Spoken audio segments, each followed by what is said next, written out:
পুজো হোক বা যে কোনো সামাজিক অনুষ্ঠান, বারবারই উঠে আসে সুজিত বসুর শ্রীভূমি স্পোর্টিং ক্লাবের নাম। বছর শেষেও আরও একবার লাইমলাইটে এই ক্লাব, কারণ রাজ্যের দমকল মন্ত্রী সুজিত বসুর হাত ধরে শ্রীভূমি স্পোর্টিং যেন এক টুকরো পার্ক স্ট্রিট। চারিদিকে ছুটির আমেজ, রকমারি কেক পেস্ট্রির গন্ধে ম ম করছে চারপাশ।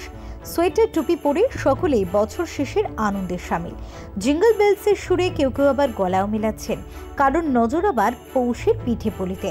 সব মিলিয়ে জমজমাট হয়ে উঠেছে শ্রীভূমি স্পোর্টিং। বড়দিনের আগের দিন থেকে অর্থাৎ 24 তারিখ থেকে শ্রীভূমি স্পোর্টিংয়ে শুরু হয়ে গিয়েছে ক্রিসমাস, কার্নিভাল ও পৌষ পার্বণ উৎসব। এই উৎসব চলবে 1 জানুয়ারি পর্যন্ত। আনুষ্ঠানিক উদ্বোধন করেন রাজ্যের দমকল মন্ত্রী সুজিত বসু।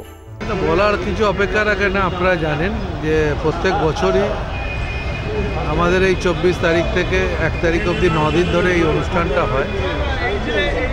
মানুষ এটাকে উপভোগ করে, ভালো লাগে মানুষের। আমরাও চাই মানুষ এই ছুটির দিনগুলো ভালো করে উপভোগ করে আর ভালো করে তারা এনজয় করে।